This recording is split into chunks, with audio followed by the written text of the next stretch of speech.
Hello and welcome to Film Companion South. You're watching Not a Toller Review. My name is Hriday Ranjan. This week's movie is Bhagavanth Kesari. The film is written by Anil Ravipudi, who also directed the movie.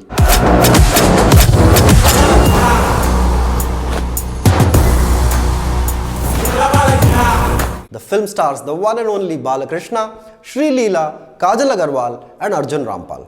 Now this is an Anil Ravipudi movie and I kinda like the guy. There is something to respect in a person who unabashedly goes for the joke every single time as a director. But this time he collaborates with Balaiya. So how does Anil Ravipudi take the Balaiya aesthetic and make it his own? Anil Ravipudi achieves something that I thought was nearly impossible, which is to show Balaiya as a real breathing person. He smiles, he emotes, he speaks in the Telangana dialect. This is like watching Balaiya of the 90s, where he genuinely plays a character. It's honestly kind of nice, it's kind of adorable in a way. So in that sense, it's not a typical Balaiya movie. But then, this is not a typical Anil Ravipudi movie either. If you follow his career, you will know that Anil Ravipudi makes two kinds of movies. One is the comedy movies like F2 and WTF3. The other is the stories of uniformed men fighting for justice like Patas or Sarileru Nikevaru.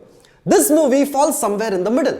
Technically, Anil Ravipudi has upped his technical game. This movie does not look like a home video shot in Suresh Productions' office. The cinematography by Harish Kannan and C. Ram Prasad not only looks good, but I also loved how they framed and showed Balaiya, whom, if you think about it, we mostly see in close-ups, extra close-ups. Here we get to see him in long shots, walking, emoting, dancing, having fun. Even in terms of characterization, this is a very different Balaiya. He is a feminist. He is educating children about good touch and bad touch. We even see Balaiya make jokes on himself by singing that legendary song that he sang on stage.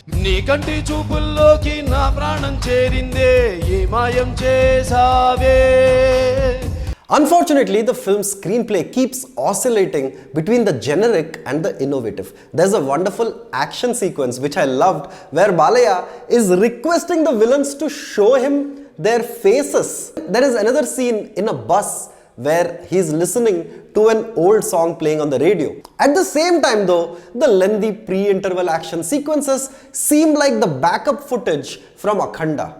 It's an uneven screenplay, a bit of this and that meanders aimlessly between genres, which makes it neither an Anil Ravipudi movie or a Balaiya movie. Sreeleela finally gets a role of substance in this movie as the girl who is brought up by Balaiya. Arjun Rampal plays the sinewy evil villain who wants to spread drugs through the length and breadth of the entire country. Very innovative villain, I must say. Smartly dressed and holding an iPhone, importantly, Arjun Rampal as a casting choice mostly works. But there are too many action scenes and too many messages. Ultimately, how much you enjoy the movie Bhagavanth Kesari depends on where you're coming from, as an Anil Ravipudi fan or a Balaiya fan. In this movie, both these gentlemen are stepping out of their comfort zones and they meet each other halfway somewhere. And this, unfortunately, leads to a very middling movie. Thank you so much for watching our review of the movie Bhagavanth Kesari. If you haven't done it yet, please subscribe to Film Companion South by pressing the bell icon or the red button. Thank you so much.